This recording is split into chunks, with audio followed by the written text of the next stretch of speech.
The Ophanim are mentioned exactly 23 times in the Bible, yet most Christians have never heard of them. These wheel-like beings, described as being full of eyes and moving in ways that defy physics, appear in some of the most intense prophetic visions ever recorded. But here's what's really shocking. These are God's holy servants, part of his divine throne room, yet they're so terrifying that every biblical description includes humans collapsing in fear at the sight of them. Today, we're exploring everything the Bible reveals about these mysterious beings and why their true nature has been hidden from mainstream Christianity. Though before we get into it, take a moment to like the video and subscribe, but only if you genuinely like what I do here. Thank you for joining me today. As always, I'd love to hear where you're watching from. Please introduce yourself in the comments. Let us know where you're watching from and what time it is. It really makes us feel like the global community it really is. So without further ado, let's get into it. The Ezekiel encounter, a vision of the divine chariot. The prophet sits by the river. The year marks 593 BCE. Ezekiel rests among the exiles beside the waters of the Kabar, a canal flowing through Babylonian territory near the ancient city of Nippur. He waits, perhaps in prayer, perhaps in despair. The temple in Jerusalem lies far behind him. The priesthood he trained for seems like a fading dream. Then the heavens tear open. A storm approaches from the north. Wind howls across the flatlands. Fire flashes within a massive cloud, pulsing with amber light. The air itself seems to bend and shimmer, like Ezekiel cannot look away. Something moves within that storm. Something vast beyond measure approaches through dimensions his mind struggles to grasp. 4 figures emerge from the brilliance. They appear humanoid at first glance, but the resemblance ends quickly. Each being possesses 4 faces turned outward, seeing in all directions at once. A human face gazes forward, a lion snarls to the right, an ox stares to the left, an eagle watches from behind. Wings spread from their bodies, 2 pairs each. One pair extends upward, tips touching the wings of the creatures beside them, forming a unified canopy. The other pair covers their bodies. Beneath the wings, human hands reach out, capable and purposeful. Their legs descend straight downward, but their feet shine like burnished bronze, shaped like the hooves of calves. They move without turning, each creature advancing straight ahead in whichever direction its faces point. Fire dances between them, bright and alive, shooting forth as lightning. The beings flash back and forth, their movements so swift that Ezekiel's eyes can barely track them. These are the cherubim, though Ezekiel does not name them yet. Later, in his 10th chapter, he will recognize them as the guardians of divine holiness, the beings stationed at Eden's gate, the figures whose images decorated the Ark of the Covenant. But here, beside the Kabar, he first encounters them in their full, overwhelming glory. Then Ezekiel sees what accompanies them. Beside each living creature touching the earth, a wheel appears. But calling them wheels seems inadequate, like calling the ocean a puddle. These structures defy simple description. They gleam like chrysolite, a golden-green beryl stone that catches light and throws it back in unexpected ways. Each wheel shares the same appearance, the same impossible construction. The wheels intersect. One wheel sits within another at right angles, forming a sphere that can roll in any direction without turning. North, south, east, up, down. The movement requires no reorientation, no pause to change course. The wheels simply move where the Spirit directs them, following the cherubim with perfect synchronization. But the rims hold something that makes Ezekiel's breath catch in his throat. Eyes. Countless eyes. The entire circumference of each wheel, covered completely in eyes. They do not blink. They do not close. They watch everything, missing nothing, recording all that exists within their gaze. The eyes do not merely observe the world around them. They seem to penetrate deeper, seeing through surfaces into hidden places where secrets hide. The height of the wheels towers above normal human scale. Their rims reach upward, inspiring awe and terror in equal measure. When the living creatures move, the wheels move with them. When the creatures rise from the earth, the wheels lift as well, maintaining their precise alignment. The spirit of the living creatures exists in the wheels, Ezekiel realizes. They share one purpose, one consciousness, one unified movement directed by the divine will. Above the heads of the creatures, something like an expanse spreads outward. It gleams like ice or crystal, terrible in its beauty, stretching over them like a platform or foundation. The sound of their wings fills the air beneath this expanse, a sound like rushing waters, like the voice of the Almighty, like the tumult of an army camp. When they stand still, the wings lower, and the sound diminishes to a whisper. Then Ezekiel hears the voice. Above the expanse over their heads appears the likeness of a throne. It shines like sapphire, blue as the deepest sky.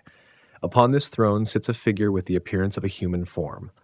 From what seems like the waist upward, Ezekiel sees something like gleaming amber, like fire enclosed all around. From the waist downward, he sees fire. Brilliant light surrounds the figure, like a rainbow in the clouds on a rainy day. This is the appearance of the likeness of the glory of the Lord. Ezekiel falls on his face. The vision overwhelms every sense, every capacity to process what stands before him. The storm from the north has brought the throne of heaven itself to the rivers of Babylon.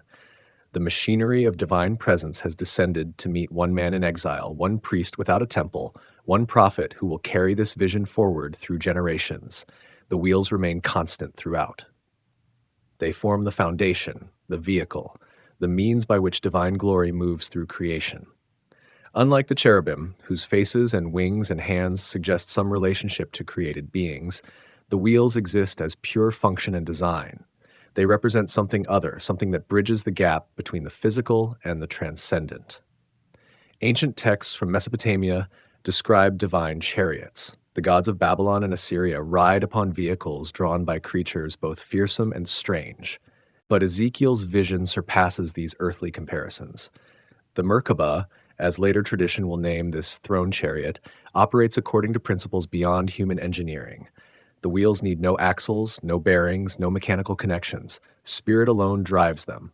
Will alone directs them. The eyes suggest something more disturbing than mere transportation. They transform the chariot into an instrument of knowing. Wherever the throne moves, perfect awareness follows. Nothing hides from that gaze. The wheels bring the all-seeing presence of the divine into every corner of creation, making the transcendent terrifyingly immediate and present. Ezekiel will see this vision again. In chapter 10, the glory of the Lord will rise from above the cherubim in the temple, preparing to depart from Jerusalem. The wheels will appear once more, and Ezekiel will finally name the living creatures, recognizing them as the same beings who guard the holiest places. But the wheels remain unnamed, identified only by their function and their terrible eye-covered rims. The prophet stands eventually. The voice commissions him to speak to a rebellious house, to a people who will resist and reject his words. But the vision stays with him. The wheels, the eyes, the creatures, the throne. They form a single, unified image that will echo through centuries of mystical contemplation and theological reflection. By the waters of Babylon, heaven touches earth. The machinery of divine presence descends. And at the center of it all, those wheels turn, those countless eyes watch, and the Spirit moves where it wills. The vision marks the beginning of Ezekiel's prophetic ministry. More than that, it introduces the most alien, most terrifying, most incomprehensible element of biblical angelology to human consciousness. The Ophanim have entered our awareness. They will never leave. Deconstructing the wheels, anatomy of the Ophanim. The Hebrew word appears simple at first. Ophan, wheel. Plophanim, wheels. But the text of Ezekiel chapter 1 builds something far stranger than simple wheels beneath a chariot. The description unfolds in layers, each detail adding complexity to an already bewildering image. Start with the basic structure. 4 wheels, one beside each living creature positioned on the earth. The text specifies their appearance, like chrysolite or Tarshish stone.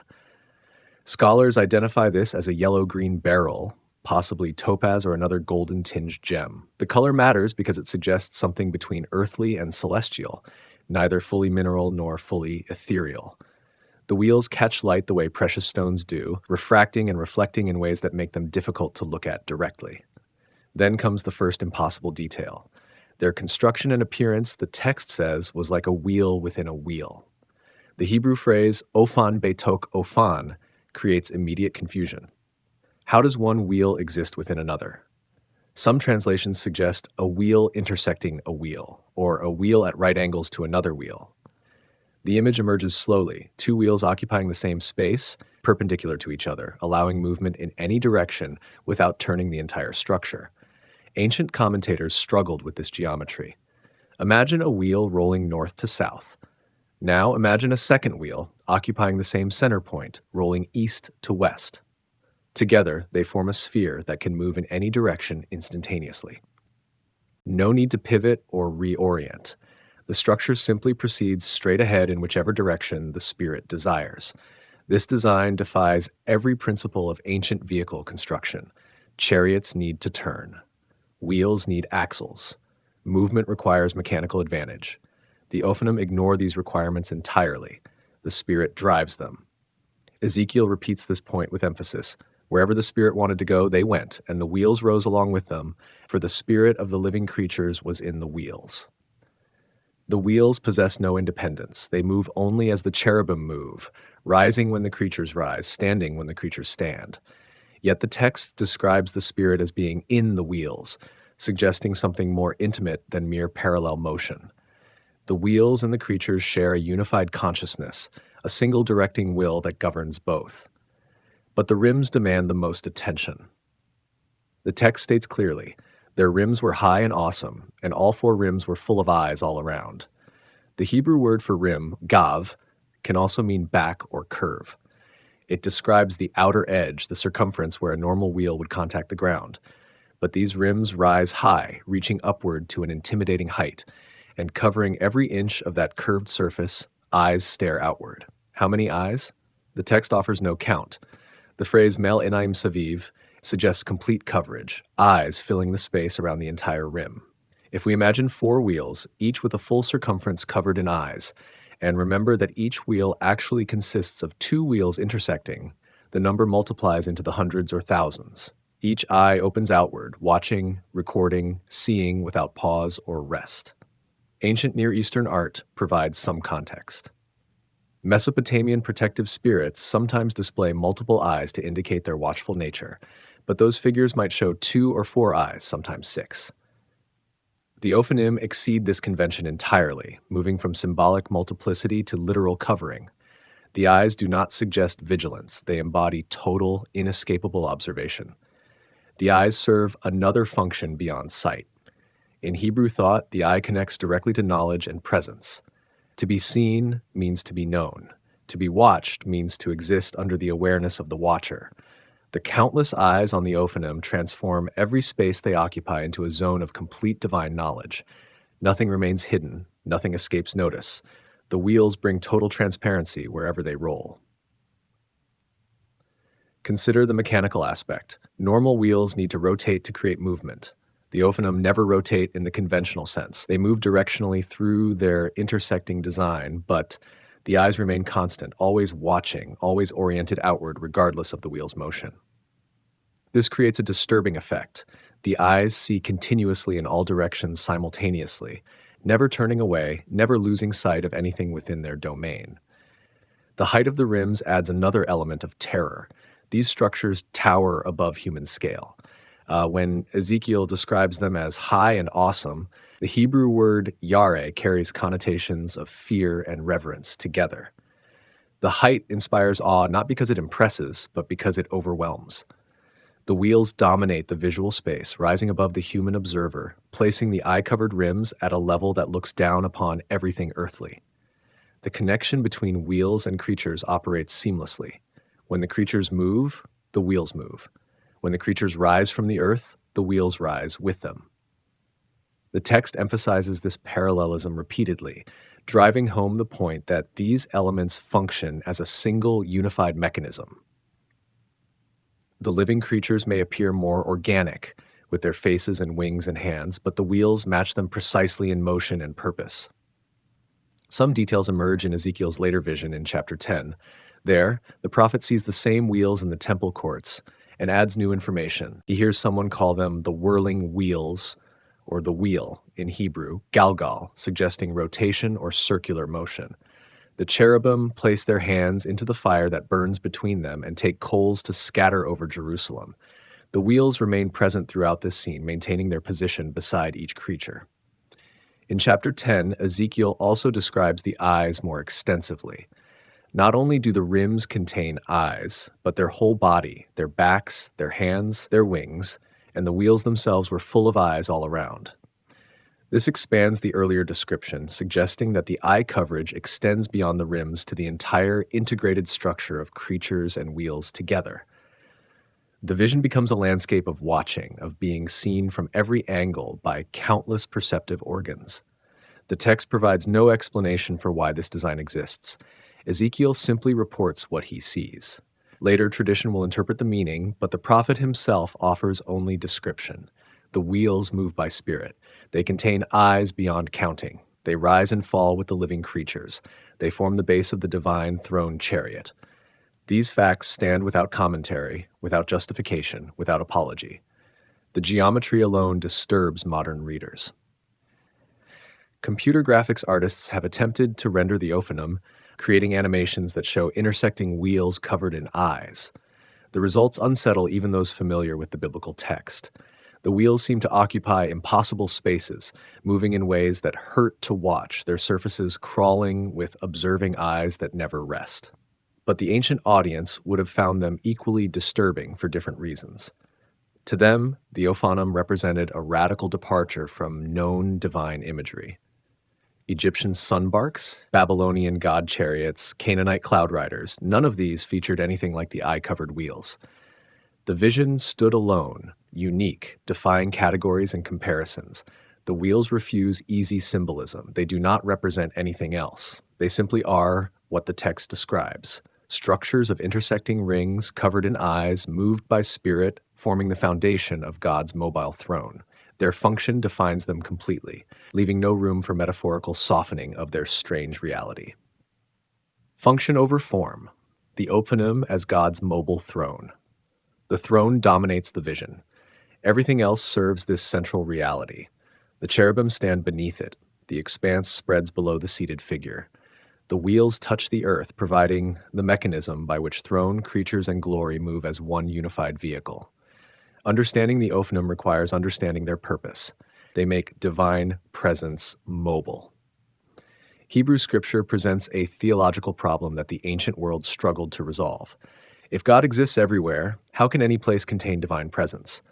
Yet the text repeatedly describes God dwelling in specific locations: the tabernacle in the wilderness, the temple in Jerusalem, Mount Sinai, the cloud that led through the desert. These accounts suggest both omnipresence and localized manifestation simultaneously. The Merkabah provides one solution to this tension. The throne chariot allows divine glory to appear in specific places while maintaining the freedom to move anywhere instantaneously. The wheels make this possible.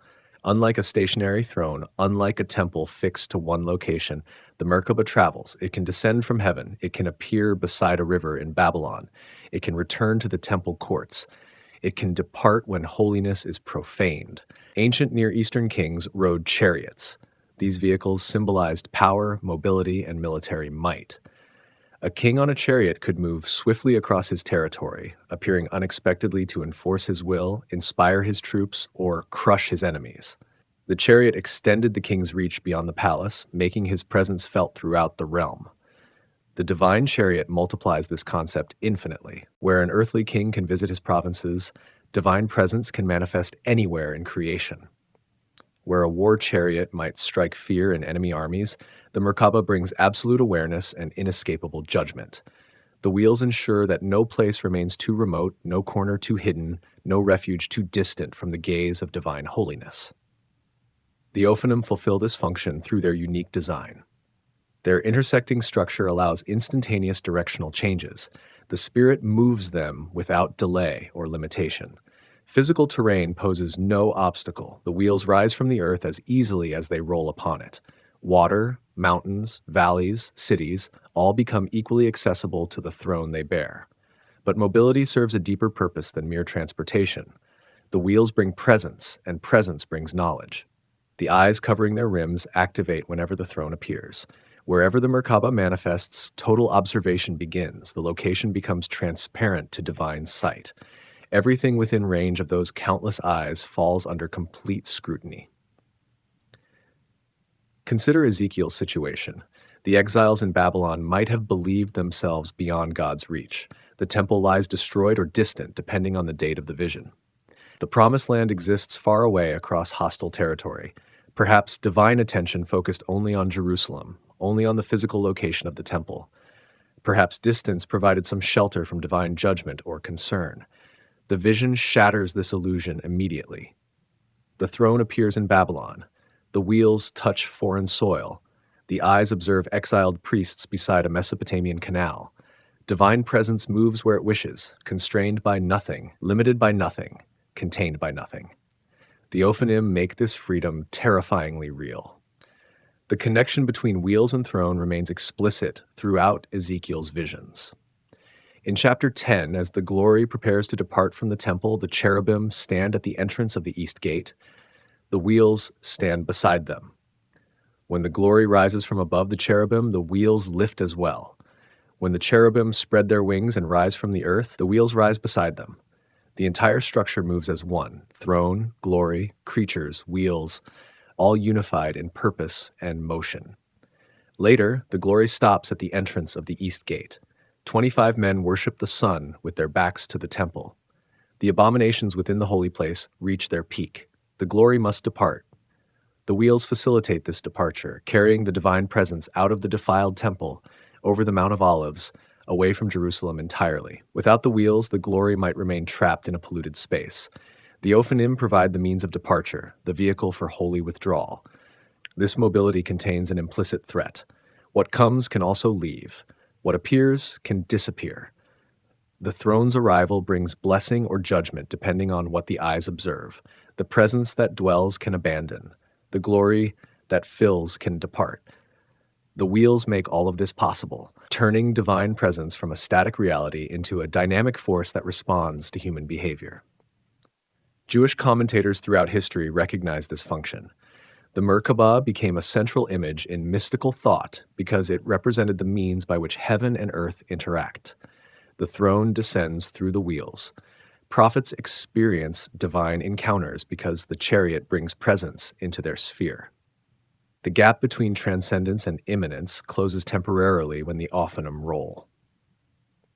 Medieval interpreters sometimes compared the wheels to a royal palanquin or a mobile throne room. Kings in the ancient world sometimes conducted business from their chariots, receiving petitions, issuing commands, rendering judgments while moving through their territories. The divine chariot operates similarly, but with infinite scope. The throne moves through all creation, making every location potentially a place of encounter, every moment possibly a time of divine manifestation. The wheels do not merely transport, they transform. When the Ophanim appear in a location, that space becomes charged with presence. The ordinary becomes a meeting place. The everyday becomes a site of revelation. This transformation occurs not because the location changes, but because the throne brings a new reality with it. The eyes see what was always there, but now under divine scrutiny. The Spirit brings awareness that makes the hidden visible. Ezekiel's commission occurs in the presence of this mobile throne. The voice speaks from above the expanse, while the wheels rest on the earth beside the kibar. The prophet receives his instructions while surrounded by the machinery of divine presence.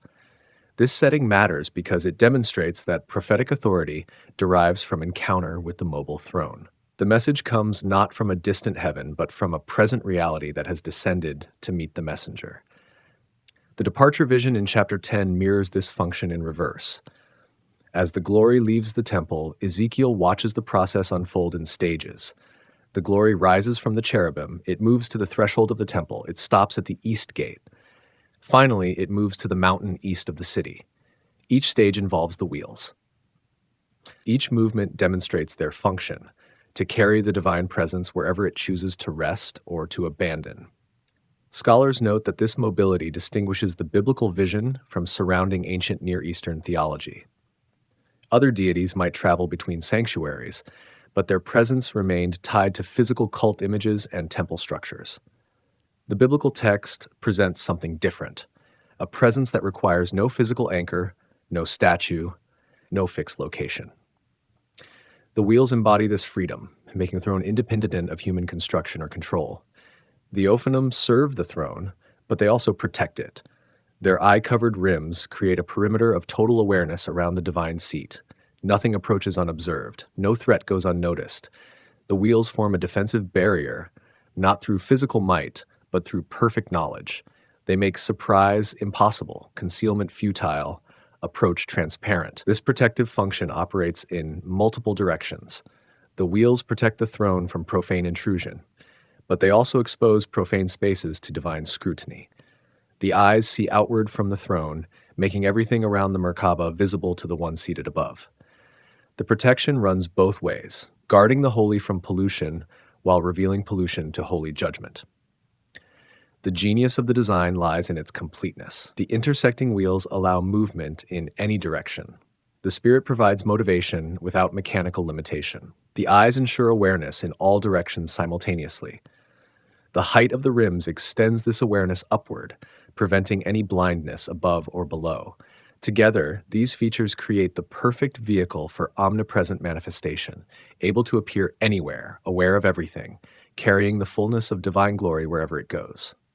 The eyes of God, symbolism of omniscience and judgment. The eyes refuse to blink. They stare without pause, without rest, without mercy. Every inch of the Ophanim's surface crawls with these organs of sight, creating an image that disturbs even those who believe they understand divine holiness. But the eyes represent more than mere observation. They embody a theological reality that ancient peoples understood with visceral clarity. Nothing escapes divine knowledge.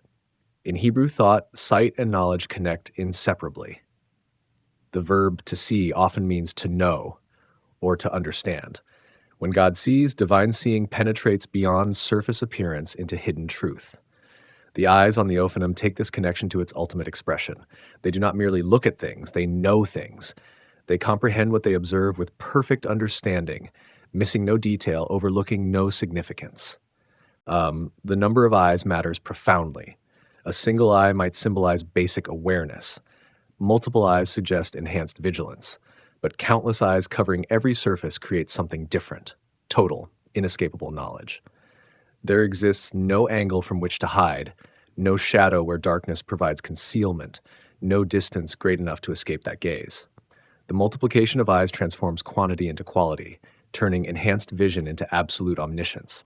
Biblical texts frequently connect divine sight with judgment. Proverbs states that the eyes of the Lord are in every place, watching the evil and the good. The psalmist declares that God's eyes observe the children of humanity, examining everyone. Chronicles records that the eyes of the Lord range throughout the earth to strengthen those whose hearts are fully committed. These passages establish a pattern. Divine seeing leads to divine evaluation. What God observes, God judges. The Ophanim make this pattern mechanical and inescapable. The wheels carry judgment wherever they roll. The eyes covering their rims activate as instruments of evaluation, sorting the holy from the profane, the righteous from the wicked, the true from the false. The throne above judges, but the wheels below provide the means by which all evidence reaches the judge. Nothing observed by those eyes fails to inform the verdict. Consider the context of Ezekiel's vision. Jerusalem stands polluted by idolatry and injustice. The temple hosts abominations. Leaders oppress the poor, prophets speak lies, priests profane holy things. These crimes occur in secret, in inner rooms behind closed doors. The perpetrators believe themselves hidden, their actions concealed from observation and consequence. Then the wheels appear. The eyes see everything. The inner rooms become transparent. The closed doors open under divine sight. The secret gatherings, the hidden shrines, the nocturnal ceremonies all become visible. The Ophanim bring inescapable awareness into spaces that depended on darkness and concealment. The judgment that follows stems directly from this revelation. The eyes make the case. The throne renders the verdict. Ancient peoples understood shame differently than modern cultures. To be seen meant to be known meant to be evaluated meant to face judgment. The eyes on the Ophanim compress this progression into a single terrifying reality. They see, know, evaluate, and report simultaneously. The observation is the judgment. The height of the wheels intensifies this effect. Most observers would stand at ground level, looking upward at the eye-covered rims. The perspective reverses the normal relationship between watcher and watched. The eyes look down from above, observing from a position of superiority and advantage. This elevated viewing position emphasizes the power differential between divine knowledge and human concealment. What humans think they hide, the elevated eyes reveal completely. The perpetual motion of the wheels adds another dimension. Stationary eyes might observe one location continuously, but the Ophanim move, carrying their observing capacity throughout creation. They transform divine omniscience from an abstract theological claim into a mobile, active reality. The eyes can appear anywhere, observe anything, at any moment. No location guarantees safety from their scrutiny. Biblical law understood that justice requires witnesses. Courts needed testimony. Conviction demanded evidence. But human witnesses might lie, forget, or fail to see crucial details. The eyes on the Ophanim solve this problem completely. They provide perfect testimony, absolute evidence, flawless recollection. Nothing they observe can be disputed or challenged. Their witness establishes truth beyond question or appeal. The book of Revelation draws on this imagery when describing the throne room of heaven. The four living creatures surrounding God's throne are full of eyes in front and behind. The text expands the description, and the four living creatures, each of them with 6 wings, are full of eyes all around and within. The New Testament vision echoes Ezekiel's, confirming that the eye-covered beings remain central to celestial imagery and divine judgment. Later Jewish mysticism elaborated on the eye's function.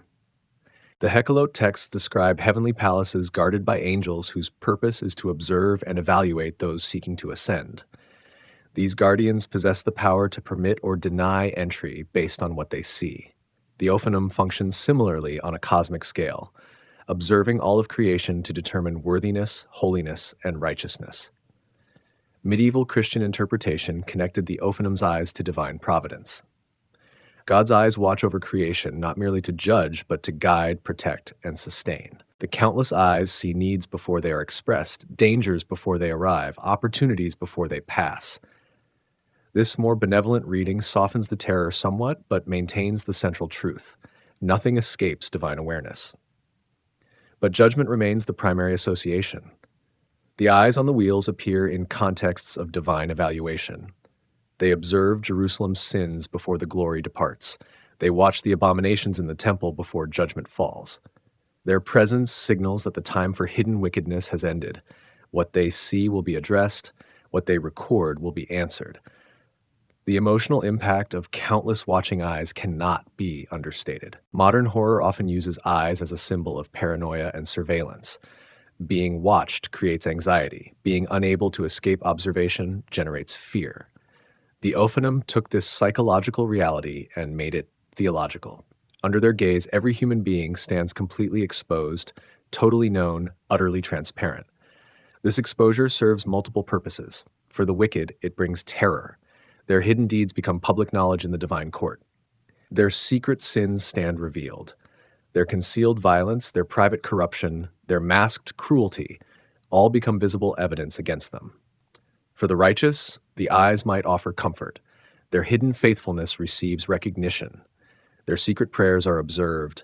Their unnoticed kindness is recorded. The same eyes that terrify the wicked validate the faithful, confirming that their unseen righteousness has not escaped divine attention.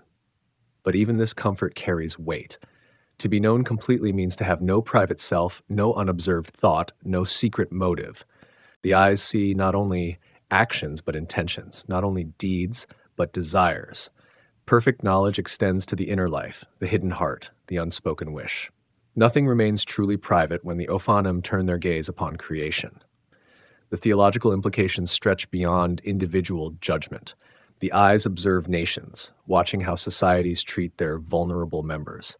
They see economic systems, evaluating whether justice flows through transactions. They examine religious institutions, determining whether worship remains pure or has corrupted into empty ritual. The scope of their observation matches the scope of divine concern. Everything matters, everything counts, everything receives scrutiny. Ezekiel's vision occurs during a moment of national catastrophe. Babylon has conquered Judah. The exile has begun. The people question whether God sees their suffering, whether divine justice remains operative, whether cosmic order has collapsed. The appearance of the Merkabah with its eye-covered wheels answers these questions definitively. Divine sight continues. Divine knowledge remains perfect. Divine judgment proceeds according to what those countless eyes observe. The eyes establish accountability. They make moral cause and effect inescapable. What is done will be seen. What is seen will be known. What is known will be judged. This chain of consequences flows directly from the existence of those watching eyes, from their perfect vision, from their comprehensive coverage of every surface of the wheels. The Ophanim's eyes transform the universe into a moral space where actions have weight and consequences have certainty. The eyes watch, the throne judges. Justice becomes not a hope but an inevitability, guaranteed by the perfect observation of beings whose purpose is to see, know, and report everything that occurs within creation. Beyond Ezekiel, the Ophanim in Second Temple Judaism, and Enoch, the vision beside the keybar did not end with Ezekiel. The prophet's testimony entered the consciousness of later Jewish thinkers, mystics, and apocalyptic writers who expanded and elaborated on the Merkaba imagery. During the Second Temple period, roughly from 516 BCE to 70 CE, Jewish literature began classifying and organizing celestial beings into detailed hierarchies. The Ophanim found their place within these systems, gaining new characteristics and roles beyond their biblical description. The Book of Enoch provides the most extensive early development of angelology outside the canonical Hebrew scriptures. This collection of texts, particularly Ferd Enoch, dates from the 3rd century BCE to the 1st century CE. The book enjoyed wide circulation among Jewish communities and early Christians, shaping their understanding of heavenly realities and cosmic order. First, Enoch describes Enoch's journey through the heavens, guided by angels who reveal the secrets of creation, judgment, and the divine throne room. During these visions, Enoch encounters various orders of angels, each with specific functions and positions in the celestial hierarchy. The Ophanim appear among these beings, no longer merely the wheels of God's chariot, but recognized as a distinct class of angels with their own nature and purpose. Later traditions building on Enochic literature describe them as never sleeping, standing perpetual guard around the throne of God's glory. Their role has expanded from mere transportation to active protection and service. They stand as guardians, maintaining their vigilant watch through the countless eyes that cover their forms. This development marks a significant shift. The Ophanim transition from mechanical components of the divine chariot to conscious beings with agency and purpose. Other Second Temple texts built on this foundation. The Book of Jubilees, composed in the 2nd century BCE, presents a retelling of Genesis and Exodus with elaborate angelological details. While it does not focus extensively on the Ophanim specifically, it establishes the framework of angelic ranks and orders that makes their classification possible. Angels of presence, angels of sanctification, angels of various natural phenomena all receive definition and position within the cosmic structure. The Testament of Levi, part of the Testaments of the 12 Patriarchs from the 2nd century BCE, describes 7 heavens, each populated by different orders of angels performing specific duties. This vertical organization of the cosmos provides spatial context for understanding where different angelic beings dwell and operate. The Ophanim, as throne guardians, occupy the highest levels closest to divine glory. These developments reflect broader theological concerns of the period. As Jewish thought engaged with Greek philosophy and Persian dualism, questions about mediation between God and creation became more pressing. If God exists as utterly transcendent, how does divine will affect the physical world? Angels provided one answer, serving as intermediaries who bridge the gap between eternal spirit and temporal matter. The Ophanim fit naturally into this framework. Their hybrid nature, part mechanical wheel, part conscious being, makes them ideal mediators. They touch the earth through their movement, but remain intimately connected to the heavenly throne. They see creation through their countless eyes, but serve divine purposes. They exist at the intersection of transcendence and immanence, making the connection between heaven and earth visible and functional. Later mystical texts pushed these ideas further.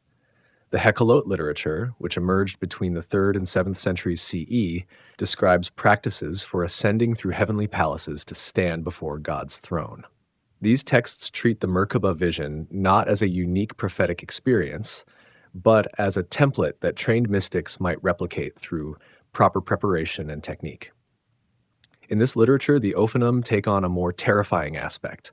They become obstacles that must be passed. guardians who challenge those seeking to ascend. Their eyes evaluate the worthiness of anyone attempting to approach the divine throne. They can turn back the unworthy, striking them with fire or confusion. They serve as the final test before one reaches the inner sanctum of heaven. 3 Enoch, one of the later Hechelot texts, provides extensive detail about the angelic hierarchy. It names multiple classes of angels: seraphim, cherubim, Ophanim, and others. Each class possesses specific characteristics, duties, and positions relative to the throne. The Ophanim appear as wheels of the Merkabah, beings of immense power who serve directly in the divine presence.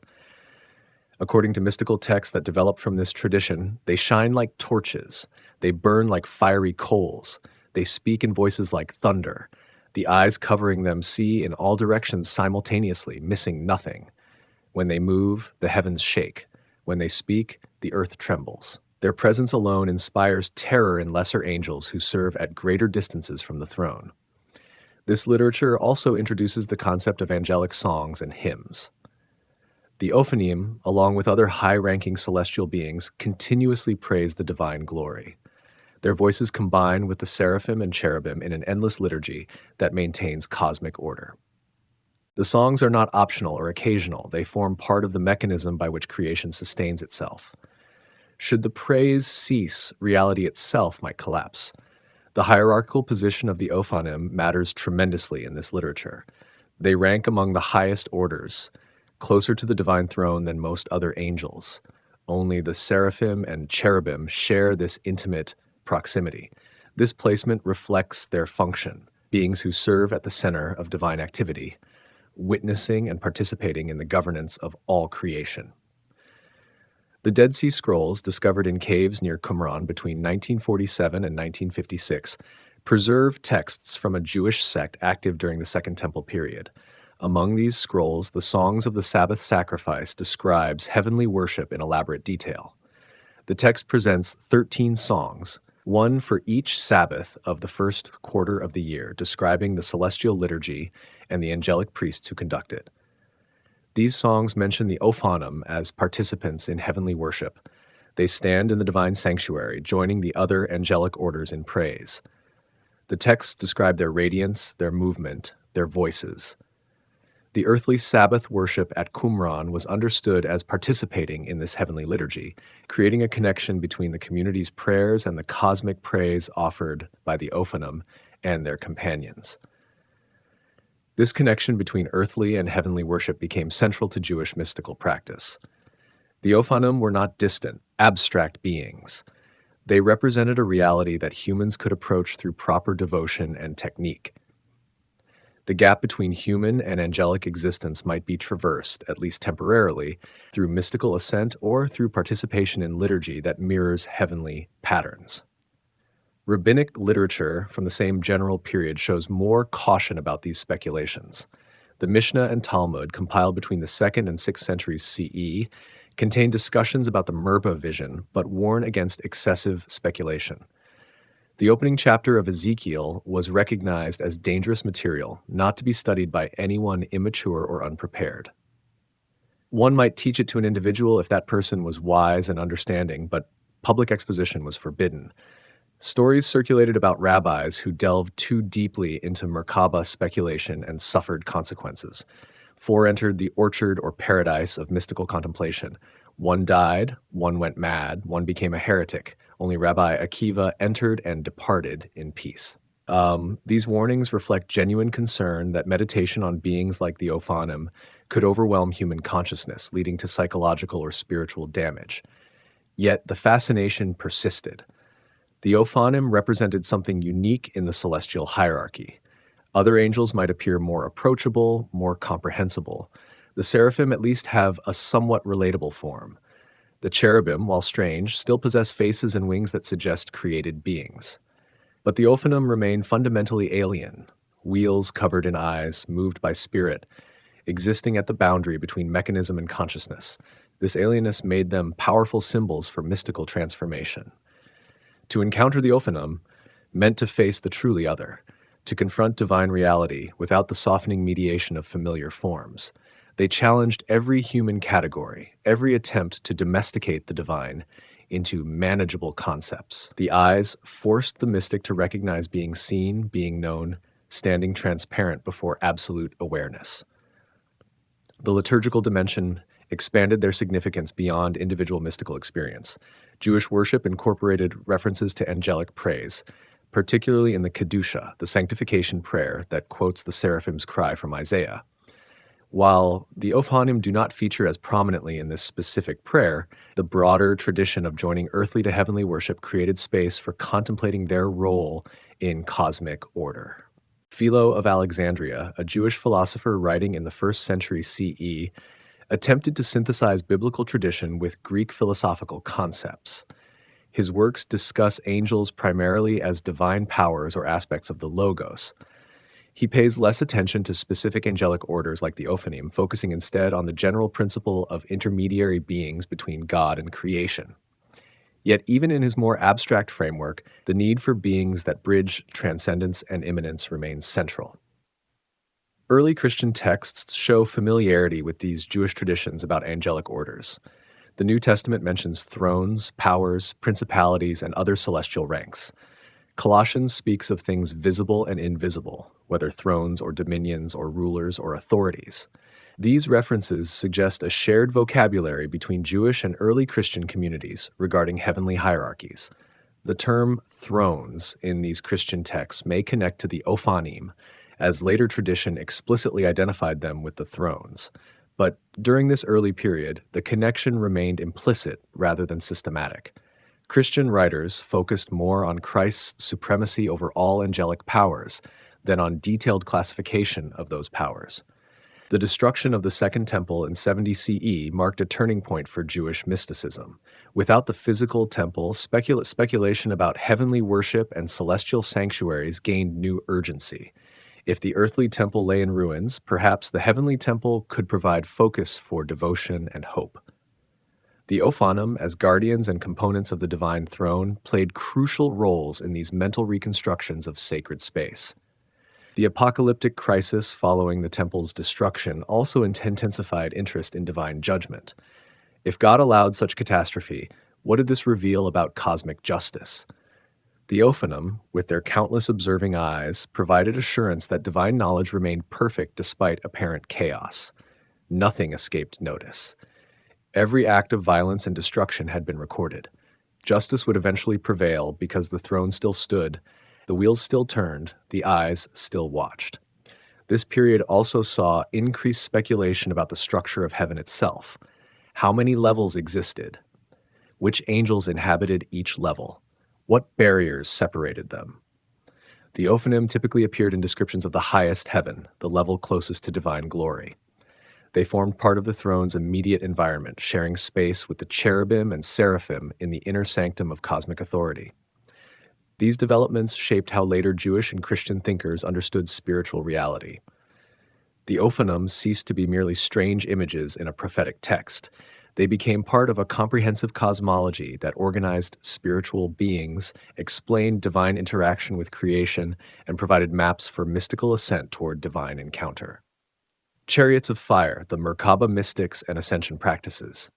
The vision would not remain passive. What Ezekiel saw beside the Kabar became, for later practitioners, something to seek actively.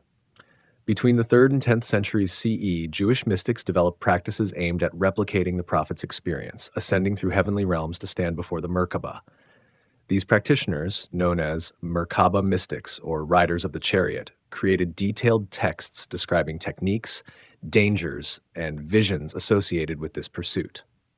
The Ophanim featured centrally in their accounts, transformed from objects of prophecy into obstacles on a treacherous spiritual journey.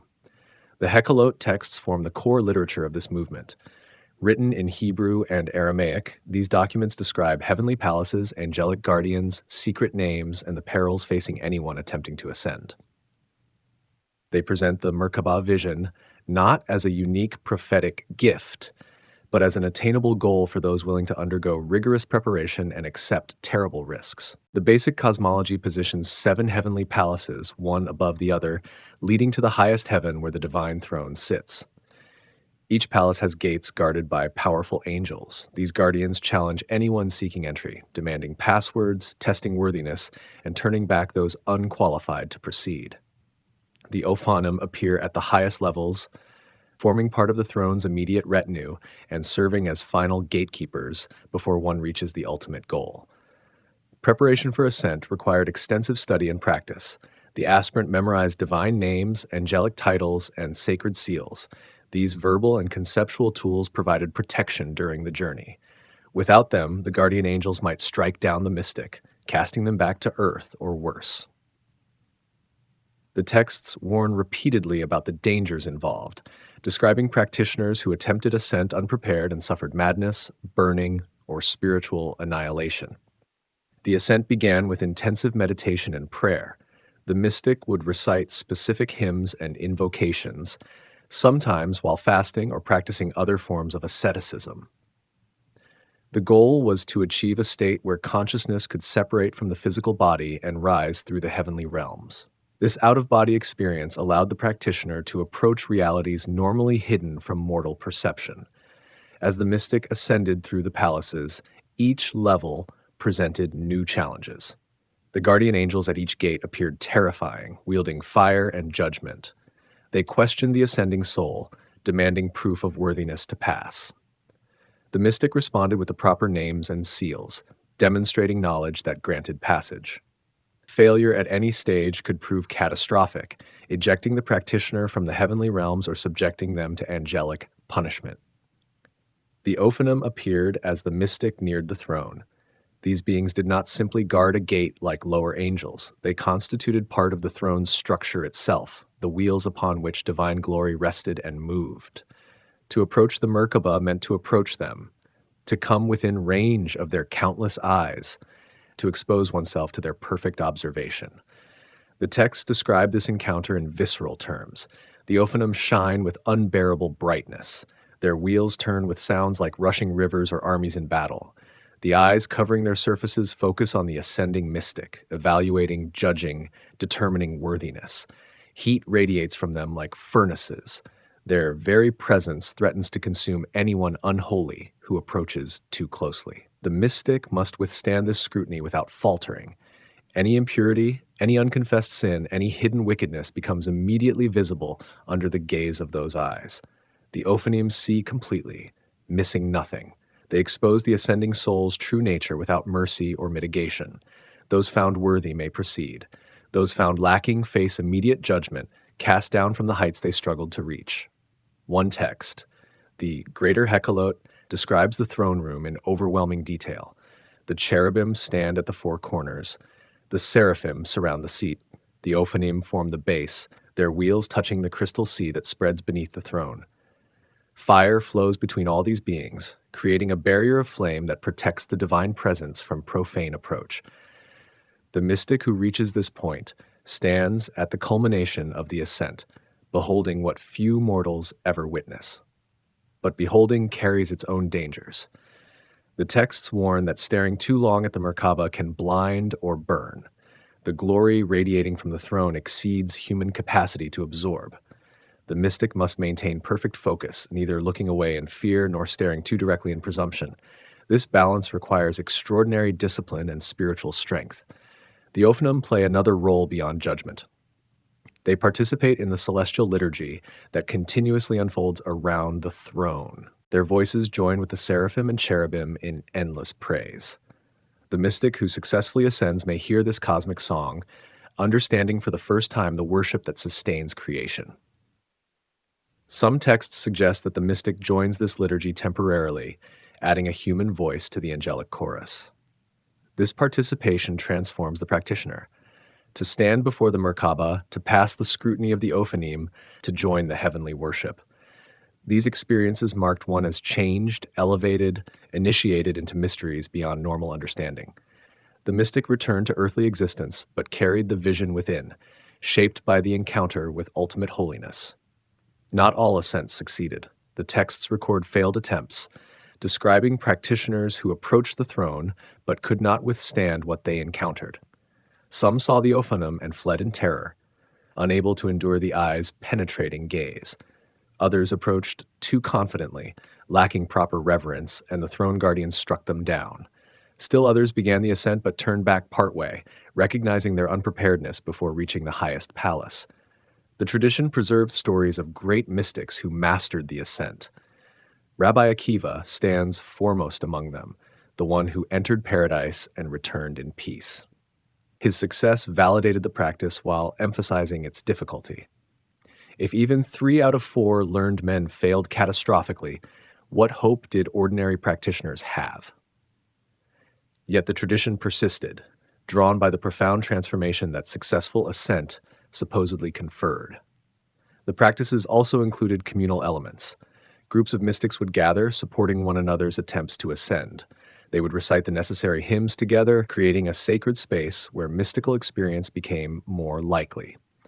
The community provided both practical help, keeping the meditating practitioner safe, and spiritual support, adding their prayers and intentions to the ascending soul's journey.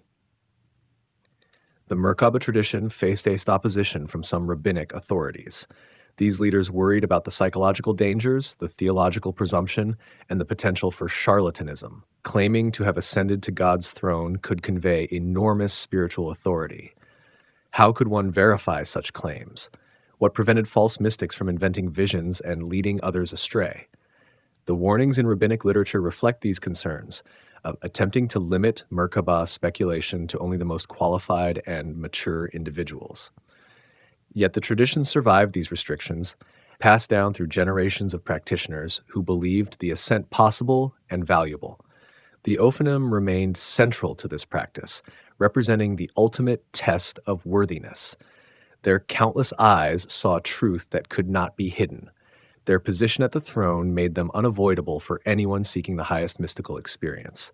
They embodied the terrifying holiness that must be faced by anyone who dares approach divine glory directly. The physiological effects of these practices attracted attention even from skeptical observers. Practitioners reported trembling, sweating, feelings of intense heat or cold. Some lost consciousness. Others claimed to see visions while still partially aware of their physical surroundings. Modern scholars debate whether these represented genuine mystical states, trance conditions induced by meditation and fasting, or psychosomatic responses to intense expectation and belief. Regardless of interpretation, the experiences felt profoundly real to practitioners. The Ophanim appeared not as theological abstractions, but as encountered realities. The eyes seemed to truly see. The wheels actually turned. The fires genuinely burned. The mystic returned from ascent changed, carrying memories of realities that exceeded normal consciousness. The tradition also developed protective measures. Certain prayers and divine names supposedly shielded the mystic from angelic wrath. Proper timing mattered. Some texts indicate that ascent should occur on specific days or during particular prayers. The practitioner's moral and ritual purity required careful attention. Any breach, any impurity, any unresolved sin might prove fatal when exposed to the Ophanim's gaze. These requirements emphasize that mystical ascent involved danger rather than adventure. The Ophanim did not welcome visitors. They guarded the throne against profane intrusion. Only those properly prepared, properly purified, properly authorized could pass their scrutiny. The eyes saw everything, evaluated everything, judged everything. This made them terrifying obstacles even for sincere practitioners who genuinely sought divine encounter. The decline of active Merkaba mysticism did not eliminate the tradition's influence. Later Kabbalah, emerging in the 12th and 13th centuries, drew heavily on Merkaba texts and imagery. The Zohar, the central text of Kabbalah, references the Ophanim and the throne chariot while developing new mystical theologies. The earlier tradition provided foundation for these later developments, ensuring that the Ophanim remained relevant in Jewish mystical thought across centuries. Heavenly hierarchies, the Ophanim in Christian angelology. Christianity inherited Jewish angelology but restructured it according to new theological priorities. During the early centuries of Christian development, writers and thinkers adapted existing ideas about angelic orders to fit their understanding of Christ's cosmic significance. The Ophanim found their place in this reorganized system, identified with the order of angels called thrones, and positioned within a comprehensive hierarchy that shaped Christian thought for over a millennium. The New Testament provides scattered references to angelic ranks without systematically organizing them. Paul's letters mention thrones, dominions, principalities, powers, and authorities. Colossians chapter 1 states that all things were created through Christ, whether thrones or dominions or rulers or authorities. These terms suggest an existing framework that Paul's audiences would recognize, but the texts offer no clear explanation of how these ranks relate to each other. Early Christian writers began organizing these scattered references into coherent systems. The process reflected broader theological concerns about Christ's relationship to creation and the nature of mediation between God and humanity. If Christ is supreme over all created beings, understanding those beings' proper order and function became important for demonstrating his preeminence. The crucial development came in the late 5th or early 6th century with a corpus of texts attributed to Dionysius the Areopagite, supposedly the Athenian converted by Paul in Acts. Modern scholarship identifies these works as pseudonymous, written by an unknown author now called Pseudo-Dionysius. Despite questions about authorship, these texts profoundly influenced medieval Christian theology and established the angelic hierarchy that became standard in Western Christianity. Pseudo-Dionysius wrote The Celestial Hierarchy, a systematic treatise organizing angels into 3 triads, 9 orders total. The first triad, closest to God, contains seraphim, cherubim, and thrones. The second triad includes dominions, virtues, and powers. The third triad consists of principalities, archangels, and angels.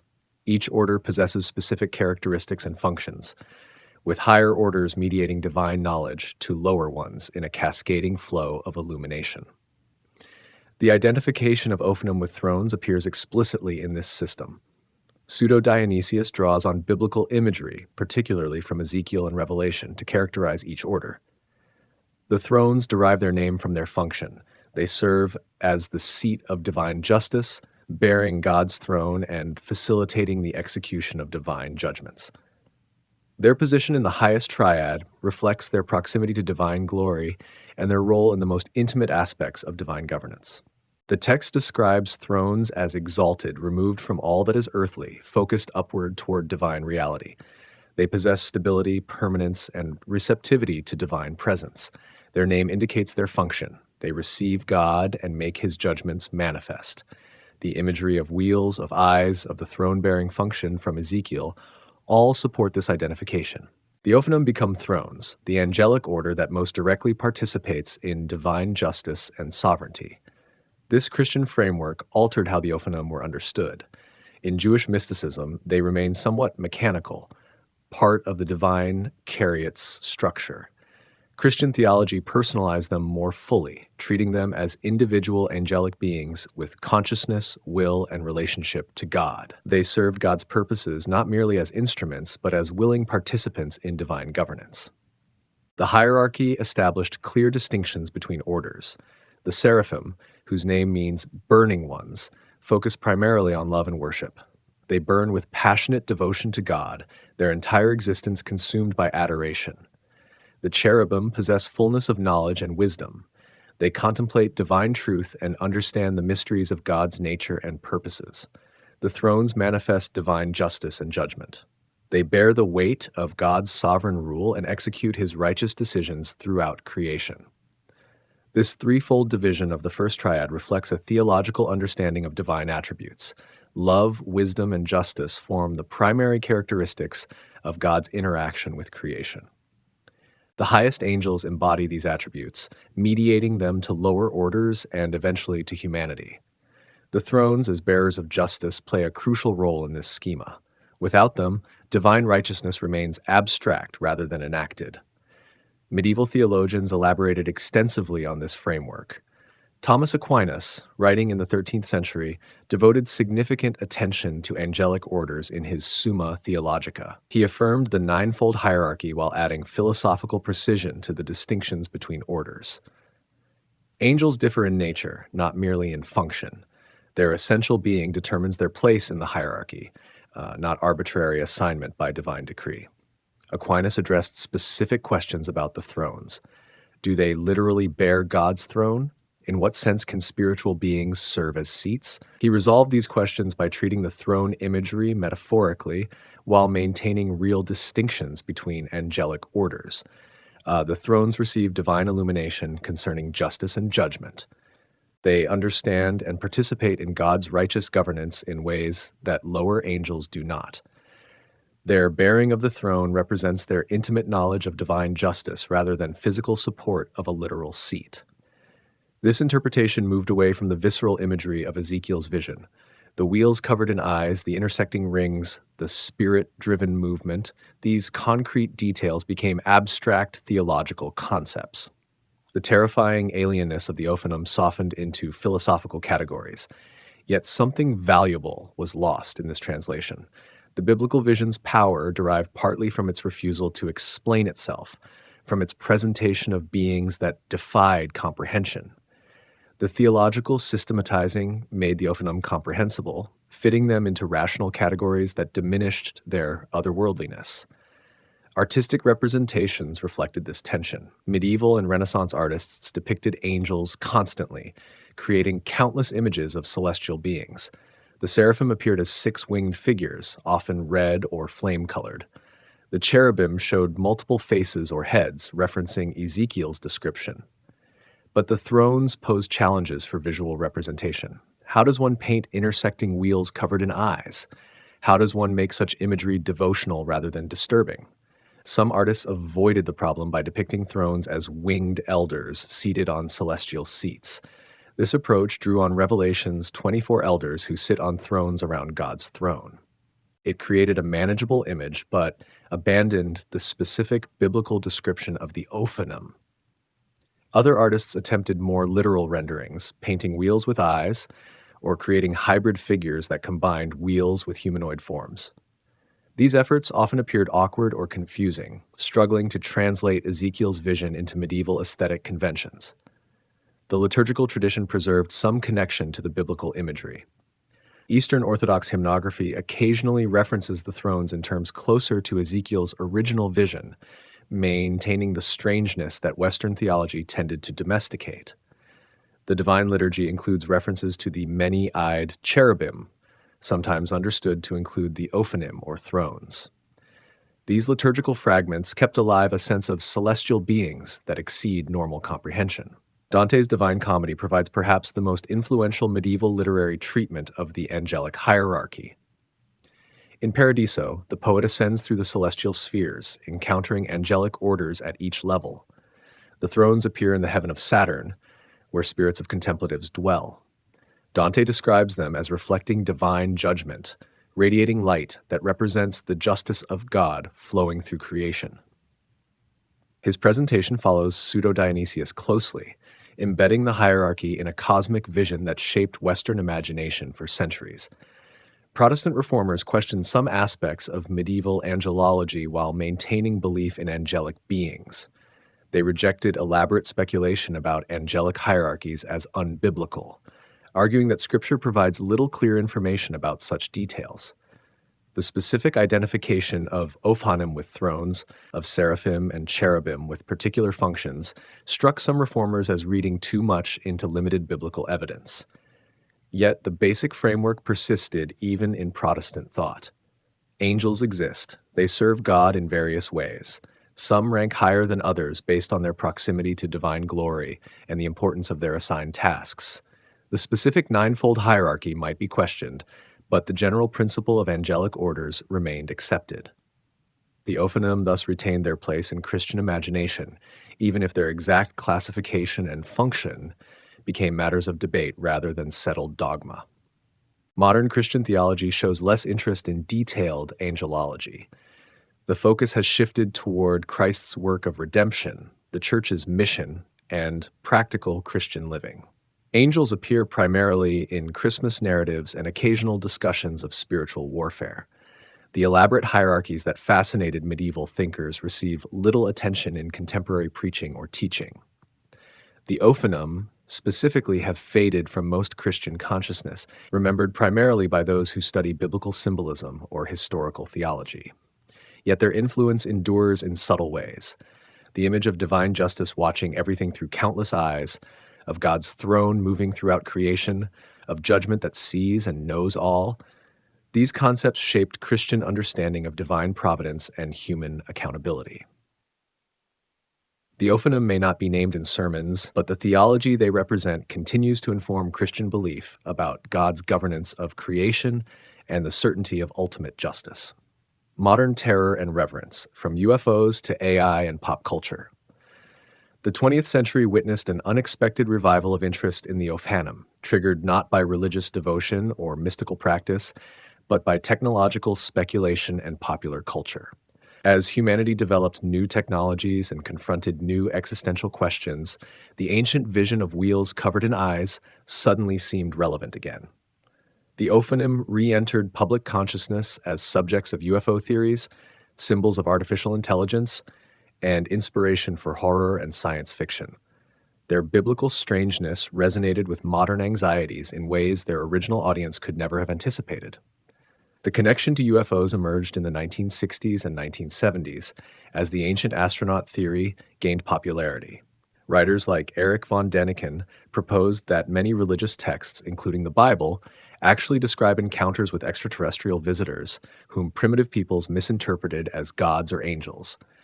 Ezekiel's vision became a prime example in this framework. The wheels, the fire, the ascending and descending motion all seem to describe a spacecraft rather than a divine chariot. Von Däniken's 1968 book, Chariots of the Gods, specifically analyzes Ezekiel chapter 1 as a description of a UFO landing. The intersecting wheels become rotating components of an alien craft. The eyes transform into portholes or lights. The fire represents rocket propulsion. The creatures with multiple faces suggest astronauts in complex helmets or robotic assistants. The entire vision gets reinterpreted as a technological encounter misunderstood by a pre-scientific observer who lacked the conceptual framework to recognize what he saw. This theory sparked enormous popular interest despite scholarly rejection.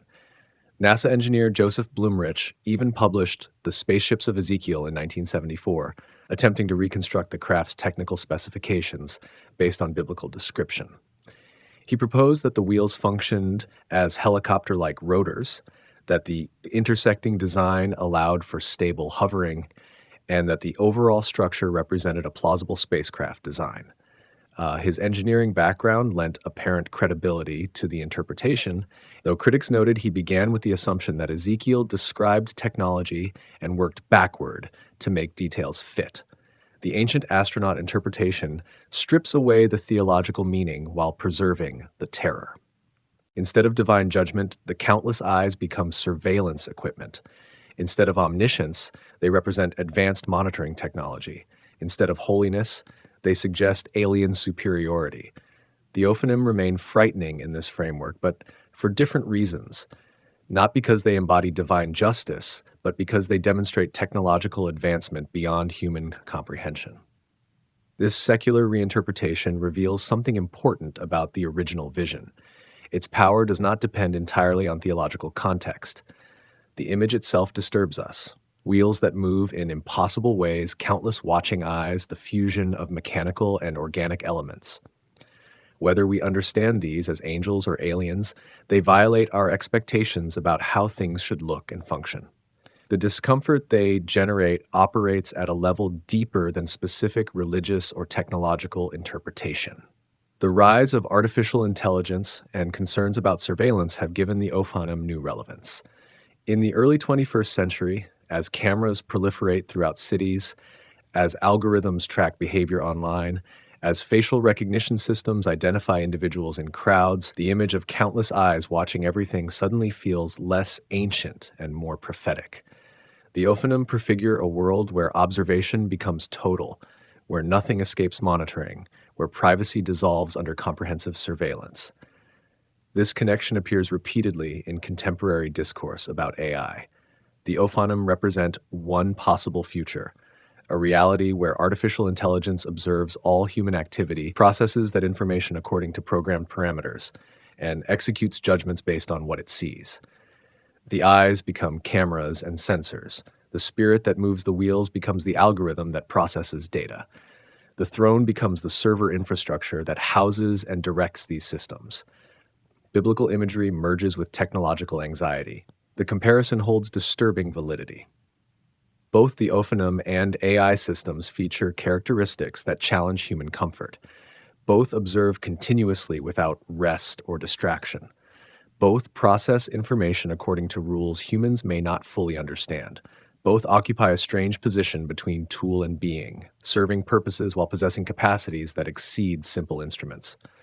Both generate fear precisely because they see us more clearly than we see ourselves. Pop culture has embraced the Ophanim with enthusiasm.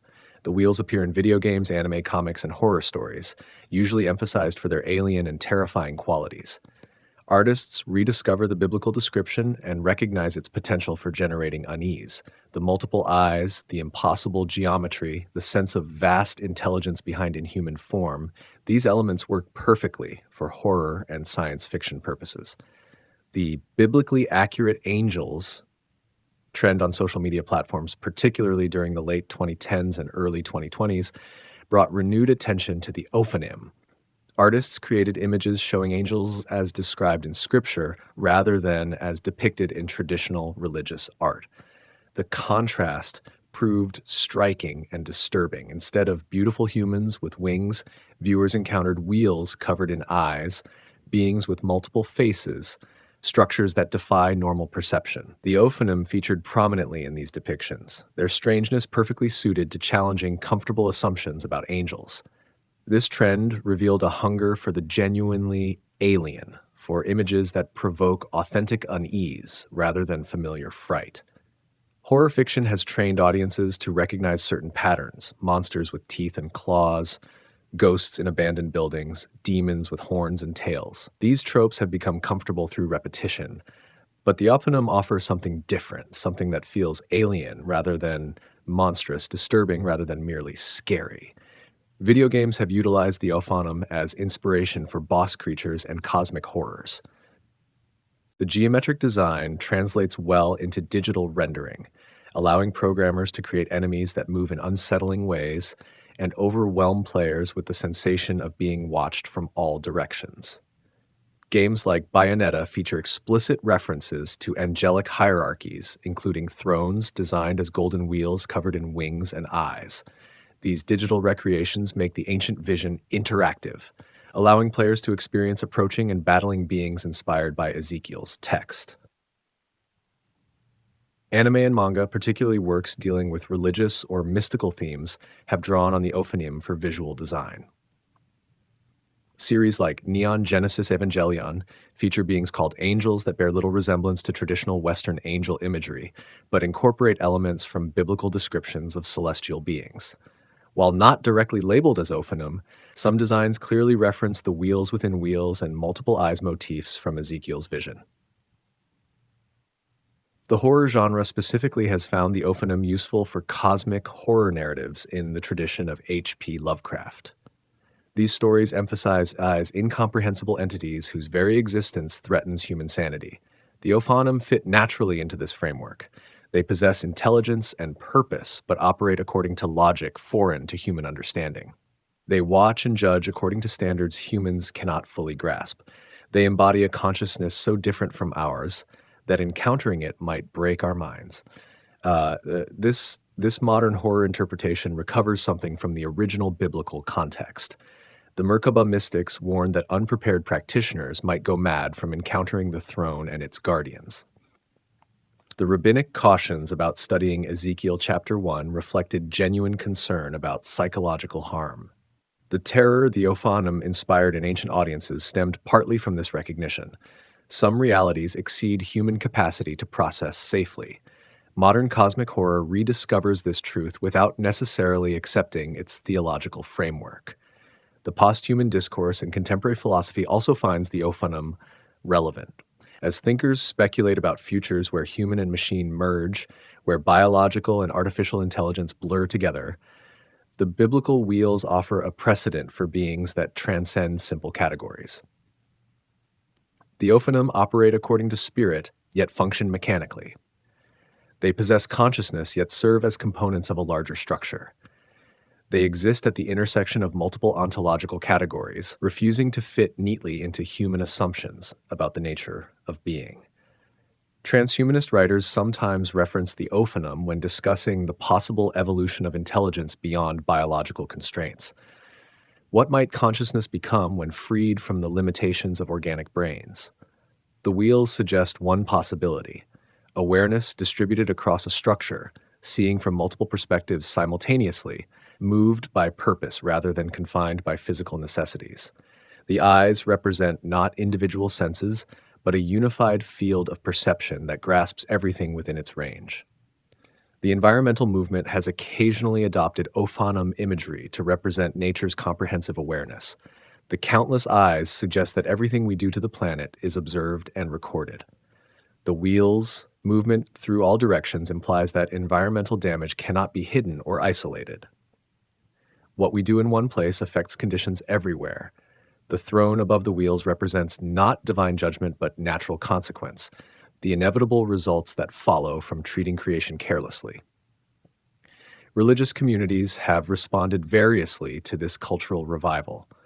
Some welcome renewed interest in biblical imagery, seeing it as an opportunity to discuss scripture with audiences who might otherwise ignore it. Others worry that pop culture treatments trivialize or distort religious truth, reducing profound theological concepts to entertainment. The tension reflects broader questions about how sacred texts and traditions engage with secular culture.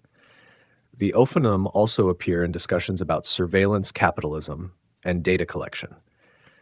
Tech companies gather enormous amounts of information about human behavior, tracking purchases, movements, communications, and preferences. They process this data through algorithms that identify patterns and make predictions. The system sees everything users do within its domain and uses that knowledge for purposes users may not fully understand or control. The parallel to countless eyes observing all and reporting to a central throne seems obvious and troubling. Privacy advocates reference the Ophanim when arguing against comprehensive surveillance. They point to the biblical vision as a warning about what total observation does to human freedom and dignity. When nothing remains private, when all behavior occurs under watchful eyes, people change. They self-censor. They conform. They lose the space necessary for authentic selfhood. The Ophanim, whether understood as angels or as symbols of surveillance systems, represent this threat to human autonomy. Yet others find comfort in the same imagery. If God truly sees everything, if divine eyes miss nothing, then hidden injustice will not escape judgment. The powerful cannot conceal their abuses. The wealthy cannot hide their exploitation. Victims whose suffering goes unnoticed by human authorities can take solace that divine attention records every wrong. The Ophanim promise eventual accountability, guaranteeing that what happens in darkness will be brought to light. This dual response, terror and comfort, has always characterized human reactions to comprehensive divine knowledge. The same omniscience that threatens the wicked reassures the righteous. The eyes that expose hidden sin also witness hidden virtue. The judgment that terrifies those with guilty consciences offers hope to those seeking justice. The Ophanim embody this complexity, remaining simultaneously frightening and comforting depending on one's relationship to the throne they serve. The modern revival of interest in the Ophanim suggests they fulfill a need in contemporary consciousness.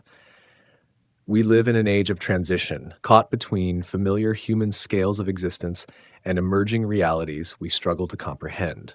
Artificial intelligence, global surveillance, environmental collapse, technological transformation, these forces operate at levels that exceed individual understanding while affecting every aspect of life. We need imagery for this experience, symbols that capture the sensation of being observed, judged, and acted upon by vast systems beyond our control. The Ophanim provide such imagery. They have always represented forces larger than human scale, awareness more comprehensive than human perception, judgment more certain than human justice. Whether we understand them as angels, aliens, AI systems, or symbols of natural consequence, they perform similar cultural work, making visible the invisible forces that shape our existence, giving form to the feeling of being seen by something that sees more clearly than we see ourselves. Their biblical origin ensures they carry weight that purely modern imagery lacks. They connect contemporary anxieties to ancient wisdom, suggesting that humans have always grappled with these fundamental questions about observation, judgment, and the relationship between the seen and the unseen. The specific technologies change, but the underlying concerns persist. What watches us? What knows us? What judges us? To what are we accountable? The Ophanim remain, after more than 2.5 millennia, the Bible's most terrifying beings because they combine the alien and the intimate. They appear utterly foreign to human form and function, yet they operate in the most personal space, the space of being known. They bridge the gap between cosmic scale and individual significance.